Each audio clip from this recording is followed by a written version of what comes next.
नमस्कार दोस्तों, स्वागत है आप लोगों का एक बार फिर से हमारे YouTube चैनल पे। और आज मैं आप लोगों को एक ऐसी कहानी सुनाने वाला हूं जिसे सुनकर आपके भी रोंगटे खड़े हो जाएंगे। तो चलिए बिना देर किए कहानी को शुरू करते हैं। दोस्तों, मेरा नाम अर्पण है और आज की ये कहानी मुझे जोधपुर से जयपुर जाते हुए अजमेर रेलवे स्टेशन पर मिला था, जिसे सुन के मेरे भी पसीने छूट गए थे। मुझे ये कहानी मेरे साथ सफर कर रहे विवेक ने सुनाया था और ये कहानी खुद विवेक की थी। तो उस दिन ट्रेन में सफर करते हुए हम दोनों में अच्छी खासी गपशप होने लगी थी। विवेक की उम्र यही कोई 22 या 23 साल होगी, जो स्टेशन पर रुकी हुई हमारी ट्रेन की खिड़की से एक बड़े से पीपल के पेड़ को बड़े ही ध्यान से देख रहा था। वो पेड़ प्लेटफॉर्म की दूसरी साइड में था। उस पेड़ को देखते देखते अचानक से विवेक ने कहा, पता नहीं वो आज भी वो वहां है या नहीं। वर्टिकल बार विवेक की ये बात सुनकर मैंने झट से उससे पूछा, कौन?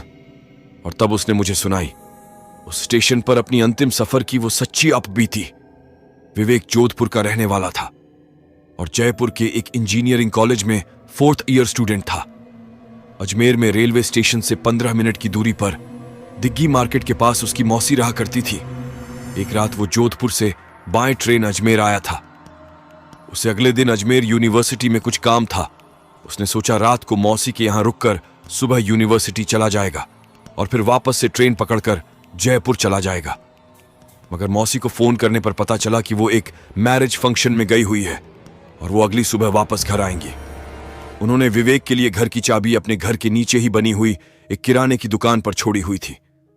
वो दुकान मौसा जी के किसी रिश्तेदार की थी। उस रात ट्रेन लेट हो गई थी। विवेक तकरीबन रात के 10 बजे स्टेशन पर उतरा। वो सर्दियों की रात थी। उस रात ठंड कुछ ज्यादा ही थी और कोहरा भी। विवेक को प्लेटफॉर्म पर कोई कुली, कोई चाय वाला ऑन्टो या रिक्शा वाला भी नजर नहीं आया। जिसके बाद विवेक ने खुद से ही अपना सूटकेस उठाकर प्लेटफॉर्म से नीचे उतरा और रिक्शे का इंतजार करने लगा। वहीं एक बड़ा सा पीपल का पेड़ था जिसके नीचे बैठने के लिए सीट बनी हुई थी। विवेक उसी पर बैठ गया। वहां बैठते ही उसे कुछ अजीब सा महसूस हुआ। उसे ऐसा लगा जैसे कोई उसे छूकर गुजरा हो। उसने इधर उधर और पीछे पलट कर देखा। वहां कोई नहीं था। थी तो बस एक अजीब सी सुगंध, एक खास टेल्कम पाउडर जैसी। ये सुगंध कहां से आ रही है? कोई भी तो नहीं है यहां सिवाय मेरे। विवेक सोचने लगा। वो उस टेल्कम पाउडर की फ्रेग्रेंस को पहचानता था, क्योंकि बचपन में उसकी मां भी उसे टेल्कम पाउडर लगाती थी जब उसे घमोरियां आती थीं। विवेक उस जगह से थोड़ा दूर जाकर एक बेंच पर बैठ गया, मगर वो सुगंध अभी भी उसके आसपास बनी हुई थी। परेशान होकर विवेक ने सिगरेट जलाई।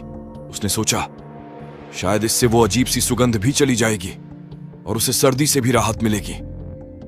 उसने 2-3 कश भरे और हवा में छोड़े। तभी उसे अपने उस हाथ पर कुछ अजीब सा एहसास हुआ, जैसे किसी ने गहरी ठंडी सांसें छोड़ी हो, और उसकी सिगरेट बुझ गई। विवेक को कुछ समझ नहीं आया कि ये कैसे हुआ। उसने दोबारा सिगरेट जलाने के लिए जेब से लाइटर निकालना चाहा, मगर लाइटर की जगह उसके हाथ में वो चॉकलेट आ गई जो उसने अपनी मौसी के 12 साल के बेटे तरुण के लिए ली थी। विवेक ने चॉकलेट पॉकेट में रखी और लाइटर निकालकर उसे जलाने लगा, लेकिन दोबारा से उसके साथ वही हुआ। उसे दोबारा से ऐसा लगा जैसे किसी ने उसके हाथों पर ठंडी फूंक मारी हो, और उस बार उसका लाइटर भी बुझ गया था। ये आज क्या हो रहा है मेरे साथ? विवेक भड़कने लगा, जैसे उसे कोई रोक रहा हो। जिसके बाद सिगरेट पीना छोड़कर विवेक लाइटर और सिगरेट के पैक को अपने पॉकेट में रखने लगा, तो उसके हाथ में दोबारा से वही चॉकलेट आई। विवेक चॉकलेट को ध्यान से देखने लगा। उसका मन किया कि वो उसे खा ले, मगर विवेक को तो चॉकलेट जरा भी पसंद नहीं था। फिर भी उसने उसे खा लिया। उसे खाकर विवेक को लगा जैसे वो दुनिया की सबसे अच्छी चीज थी।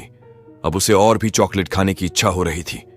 विवेक वहां से उठा और स्टेशन से बाहर चौक की तरफ चलने लगा, जहां उसे दूर एक ई रिक्शा नजर आ रहा था। विवेक उस ई रिक्शा के पास गया और उससे कहा, भाई दिग्गी बाजार चलोगे? जिस पर उस रिक्शे वाले ने कहा, जरूर चलेंगे, बैठिए। विवेक रिक्शा में बैठ गया। वो घमोरियां वाले टेल्कम पाउडर की स्मेल अभी भी उसके साथ बनी हुई थी, जो उसे बहुत ही ज्यादा इरिटेट कर रही थी। वो स्मेल इतनी तेज थी कि उसे उस रिक्शे वाले ने भी नोटिस कर लिया। और फिर थोड़ी देर बाद उसने विवेक से पूछा, बाबूजी क्या ये पाउडर आपने लगाया हुआ है? जिस पर विवेक ने जवाब देते हुए कहा, नहीं मैंने तो नहीं लगाया, मगर पता नहीं कैसे जब से मैं स्टेशन से बाहर आया हूं मुझे भी ये स्मेल आ रही है। जिसके बाद विवेक ने उस रिक्शे वाले से कहा, अच्छा सुनी रास्ते में किसी किराने की दुकान पर रुकना जरा। मुझे कुछ चॉकलेट लेनी है। विवेक अपनी बात पूरी भी नहीं कर पाया था कि तभी रिक्शे वाले ने झटके से अपने रिक्शे को रोकी और नीचे उतरकर दूर खड़ा हो गया। वो विवेक पर चिल्लाने लगा, हट जाओ मेरे रिक्शे से, मुझे नहीं जाना कहीं। रिक्शे वाले के इस बर्ताव पर विवेक ने कहा, अरे अचानक तुम्हें क्या हो गया? अभी तो अच्छे खासे चल रहे थे। विवेक को रिक्शे वाले का बिहेवियर बड़ा अजीब लगा। विवेक उससे समझाने की भी बहुत कोशिश करी, मगर रिक्शे वाले ने उसकी एक नहीं सुनी। उसने विवेक का सामान उठाकर नीचे पटक दिया और विवेक को धक्का देकर रिक्शे से नीचे उतार दिया और रिक्शा लेकर ऐसे भागा जैसे विवेक कोई चोर या हो। विवेक ने रिक्शा वाले को 2-4 गालियां बकी और सामान लेकर आगे चलने लगा। उसकी नजरें बेचैनी से इधर उधर देख रही थीं। किसी रिक्शा या ऑन्टो के लिए नहीं, बल्कि किसी शॉप के लिए, क्योंकि उसे चिप्स और चॉकलेट्स की बहुत ज्यादा तलब हो रही थी। वो बार बार कहता जा रहा था, मुझे चिप्स और चॉकलेट्स खाना है। और ये कहते हुए उसने अपना सूटकेस और हैंडबैग लेकर पैदल चलने लगा। और आखिरकार 10 मिनट पैदल चलने के बाद वो अपनी मौसी के घर के नीचे पहुंचा। मार्केट की सारी दुकानें बंद हो चुकी थीं। सिर्फ एक ही दुकान खुली हुई थी, मौसी के घर के नीचे वाली किराने की दुकान, जहां एक अंकल विवेक का ही इंतजार कर रहे थे, उसे चाबी देने के लिए। विवेक को आता देख उन्होंने दुकान का शटर बंद किया और उसे घर की चाबी देते हुए कहने लगे, बहुत देर कर दी बेटा, कब से तुम्हारा इंतजार कर रहा हूं। हाँ अंकल जी, देर तो हो गई, पर अगर आपको परेशानी ना हो तो क्या आप एक बार दुकान खोल सकते हैं? मुझे कुछ चिप्स और चॉकलेट्स लेनी थी। विवेक की इस बात पर वो चाचा जी विवेक को ध्यान से देखने लगे। विवेक उनसे किसी बच्चे की तरह रिक्वेस्ट कर रहा था। उन्होंने वापस से दुकान का शटर खोल दिया और अंदर रखी चॉकलेट्स, चिप्स और कुकीज के पैकेट देखकर विवेक की आंखें खुशी से चमक उठी। उसे ऐसा लगा जैसे वो सब उठा ले जाए। और ये सब देखकर वो चाचा जी भी बहुत हैरान हुए, क्योंकि विवेक ऐसा लड़का था जिसे ये सब चीजें कभी पसंद ही नहीं थी। इन्हें वो बच्चों की आइटम कहकर हमेशा मना कर देता था, लेकिन आज वो इन्हें खाने से खुद को रोक ही नहीं पा रहा था। उसने वहां से खूब सारे पैकेट्स ले लिए और ऊपर मौसी के घर चला गया। घर पहुंचकर उसने अपना सामान एक और पटका और जमीन पर ही बैठकर उन पैकेट्स को खोल खोल कर तेजी से खाने लगा। 10 बड़ी चॉकलेट्स, 8 पैकेट चिप्स, 4 और पैकेट कुकीज खाने के बाद भी उसकी भूख नहीं मिटी। उसकी भूख और भी बढ़ती ही जा रही थी। वो खाता जा रहा था, मगर उसकी भूख खत्म ही नहीं हो रही थी। विवेक जानता था कि मौसी तरुण के लिए भी ये सब सामान लाकर रखती है। वो किचन में गया, फ्रिज में, अलमारियों में, जहां भी उसको चॉकलेट, चिप्स, कुकीज वगैरह मिले वो सब खा गया। और फाइनली खाते खाते वो वहीं हॉल में ही सो गया। सोते हुए भी विवेक महसूस कर रहा था जैसे वो पूरा घर पाउडर की स्मेल से भर गया था। उसे पूरी रात अजीब अजीब सी आवाजें आ रही थीं, जैसे कोई किचन में कुछ बड़बड़ा रहा हो, रसोई का सामान बिखेरते हुए, जैसे उसके आसपास कोई घूम रहा हो। रात भर ये सारी चीजें उसके साथ होती रही। फिर सुबह जब मौसी घर आई तो अपने घर का वो हाल देखकर वो हैरान रह गई। हर जगह चिप्स, चॉकलेट और कुकीज के खाली पैकेट पड़े हुए थे। किचन में सामान बिखरा हुआ था, अलमारियां खुली पड़ी थीं और उनका विवेक के लिए बनाया हुआ डिनर वैसा का वैसे ही टेबल पर रखा हुआ था। विवेक फर्श पर ही बेसुध लेटा हुआ था। उसका शरीर बुखार से तप रहा था। उसके हाथों में अभी भी चिप्स का खाली पैकेट था और उसमें से अभी भी उसी टेल्कम पाउडर की खुशबू आ रही थी। मौसी विवेक को इस हाल में देखकर घबरा गई। विवेक उठो बेटा, जल्दी उठो और चलो मेरे साथ। मौसी ने विवेक से ना कुछ पूछा और ना ही उसे कुछ बताया। उसे लेकर वो सीधा नीचे आई और दुकान से बहुत सी चॉकलेट, चिप्स और कुकीज के पैकेट खरीदी और फिर उन्हें लेकर विवेक के साथ रेलवे स्टेशन के बाहर बने उसी पेड़ के नीचे आ गई और विनीत से बोली, इस सामान को यहां पर रख दो बेटा और प्रार्थना करो कि जो भी तुम्हारे साथ है वो इस सामान को ले ले और तुम्हारा पीछा छोड़ दे। विवेक को कुछ भी समझ नहीं आ रहा था कि उसके साथ क्या हो रहा है। जैसा मौसी ने कहा वैसा उसने कर दिया। ऐसा करते ही विवेक को लगा जैसे उसके शरीर का भारीपन धीरे धीरे कम होने लगा। उसे महसूस हुआ वो टेल्कम पाउडर की स्मेल उससे दूर जा रही है। कल रात के बाद शायद अब उसे खुलकर सांस आई थी। अब मेरे साथ वापस चलो और पीछे मुड़कर मत देखना, मौसी ने कहा। विवेक ने ऐसा ही किया।